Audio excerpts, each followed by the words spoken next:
조갑제 TV 시청자 여러분 안녕하십니까? 2020년 11월 21일 저녁 7시 반입니다.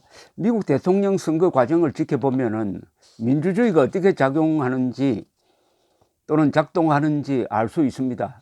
아주 좋은 교과서입니다. 특히 트럼프가 대선 결과에 불복해 가지고 소송을 하고 이 선거 관리에 개입을 하고 여기에 대해서 주의 공무원들이 반발하고 하는 과정을 쭉 보면은 이게 민주주의가 어떻게 작동하고 반응하고 그리고 극복하는지를 알 수가 있습니다. 정말 재미가 있습니다. 이게 드라마입니다. 민주주의는 이렇게 이루어지는 겁니다. 민주주의는 소란스럽습니다. 질서 정연하지 않습니다.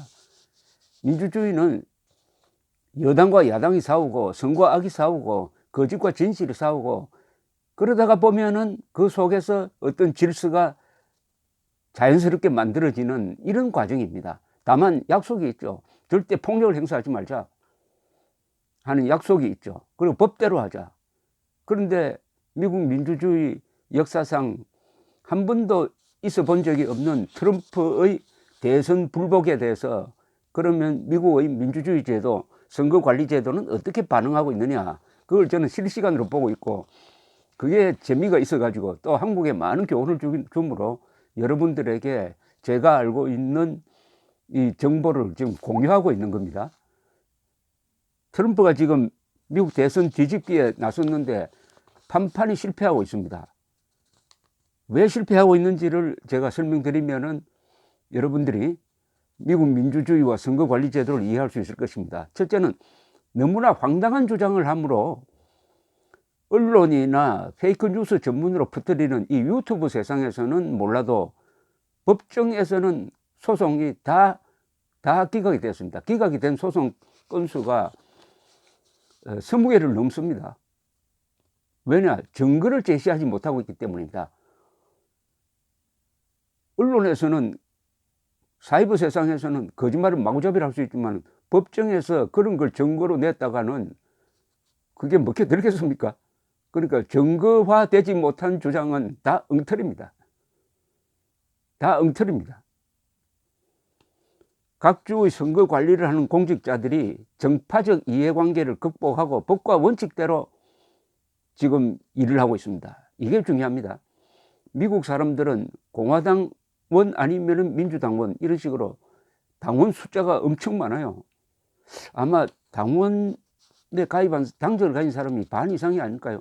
그래도 공직자가 되면은 민주당, 공화당 따지지 않고 오로지 법과 원칙대로 하는 걸 지금 우리가 볼 수가 있습니다.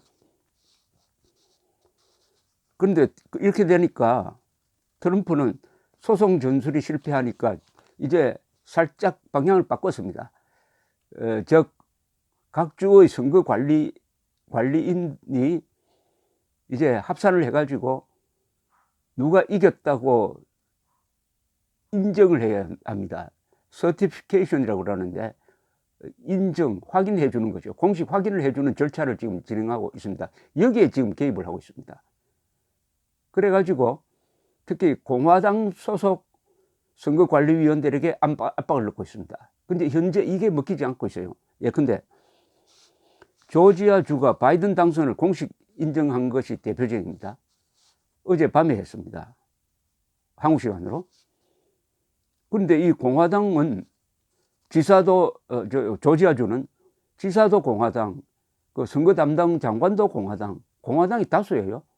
그런데도 재검표를 통해서 바이든이 12,000표 이상으로 이겼다라는 숫자가 나오니까 주무장관이 나와가지고 나는 숫자를 믿는 사람입니다. 우리는 공정한 선거 관리를 했습니다. 따라서 바이든 승리를 선언합니다라고 해버리고 말았어요. 주지사는 그 밑에 장관이 그렇게 하면은 거기에 토를 달 수가 없습니다. 그걸 그냥 받아가지고 선언해 버렸습니다. 주지사는 아무래도 정치적이니까 뭐 여러 가지 거기에 토를 달았지만 그건 다 헛소리고 결국 조지아주가 공화당의 아성인 조지아주가 바이든의 승리를 인정할 수밖에 없었던 것이 역시 사실과 법을 존중하니까 이런 일이 이루어지는 겁니다. 제가 거듭거듭 말씀드리지만은 이 문명의 기초는 사실, 법, 과학을 믿는 겁니다. 사실, 법, 과학을 무시하는 자는 문명 파괴자인데 트럼프와 문재인 정권이 그러합니다. 이 미국은 선거를 가장 오래 한 나라입니다. 이 건국한 지는 200 몇십 년밖에 되지 않지만은 선거에 관한 하는 세계 최고의 경력을 갖고 있습니다. 얼마나 선거를 많이 하는지 우리 영화를 보면 잘 아시겠지만 각 지방의 검사도 선거를 하죠. 심지어 그 법의학자 있지 않습니까? 부검하는 사람, 코로너라고 그러는데 부검하는 의사까지도 선거를 합니다. 그러니까 1년에 아마 수십 번 선거를 할 겁니다. 이렇게 선거를 많이 하는 나라에서 트럼프가 600만 표 차이로 졌는데 부정선거를 해서 이걸 뒤집었다? 그것도 야당이 부정선거를 했다? 트럼프가 이런 주장을 하고 있는 거 아닙니까? 이걸 믿는 한국 사람이 참 애처롭기도 합니다만은 미국이 믿을 수 있는 나라다, 민주주의 하는 나라다, 근거가 뭡니까? 공정한 선거를 한다 아니겠어요? 그런데 트럼프가 나서가지고 미국은 부정선거의 나라라고 지금 외쳐대고 있으니까 완전히 이건 반역죄입니다. 반역이라는 건 뭡니까? 그 국가의 체제를 부인하는 겁니다. 민주주의 체제, 선거제도의 신뢰를 허물어뜨리는 이 트럼프는 지금 반역죄를 저지르고 있습니다. 제도도 그런데 잘 되어 있어요. 이번에 저도 한번 배웠습니다. 이 주마다 이거 인정 절차가 다릅니다. 주마다 어떻게 해서 승자를 결정하는지 하는 인정 절차가 다른데 조지아 주의 경우에는 선거 사무를 관장하는 주 장관이 결정하면 지사는 이를 따라야 합니다. 그런데 미시건주는 달라요. 이 미시건주에서 지금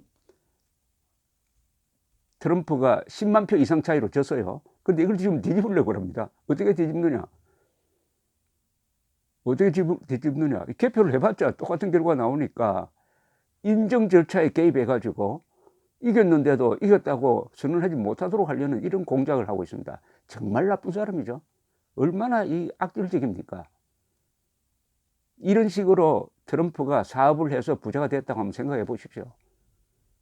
트럼프라는 이 완전한 허상입니다. 실패한 기업인이 가장 성공한 기업인으로 위장을 해가지고 국민들을 속여가지고 대통령이 되었는데 미국 사람들이 두 번은 안 속았다 이런 뜻이 안 되겠습니까? 자, 미시건주는 이게 아주 다릅니다. 어떻게 다르냐? 주 밑에 여러 카운티가 있습니다. 우리나라로 말하면 구에 해당하죠. 구 또는 군에 해당합니다. 카운티와 주에 각 4명의 선거관리위원이 있습니다.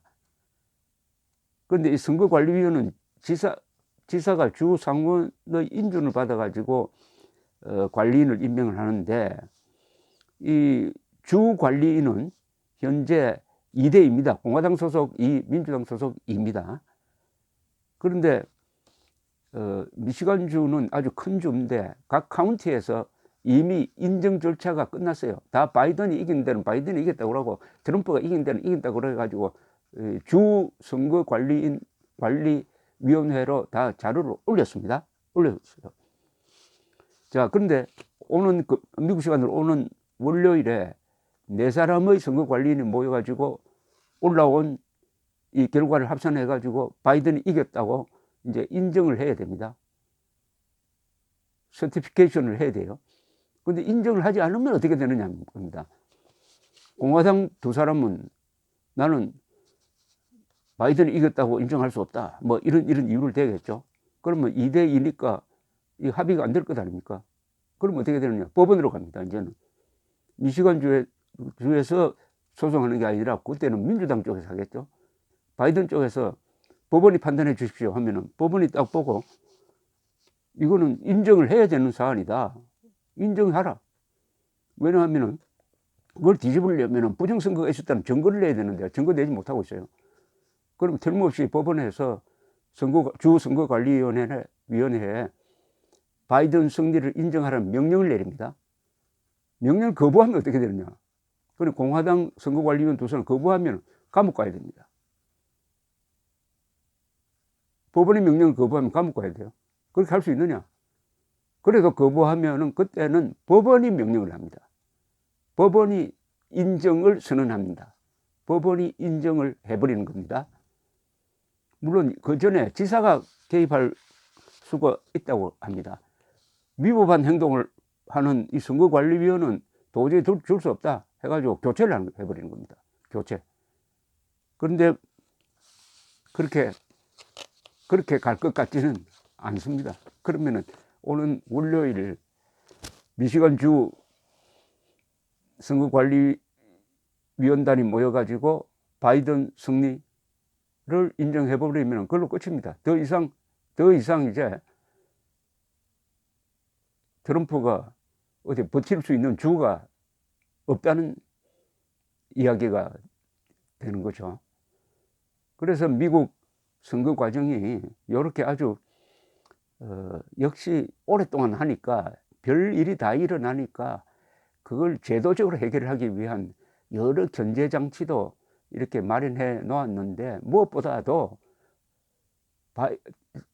트럼프의 주장이 황당무계한 거짓말이니까 안 통하는 겁니다. 거짓말이니까. 이 거짓말을 진실로 바꾸는 거 매우 힘듭니다. 아무리 권력의 힘을 동원해도 안 됩니다.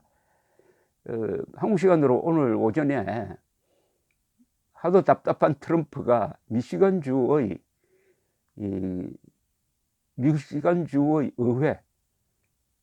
의회는 지금 공화당이 장악하고 있습니다.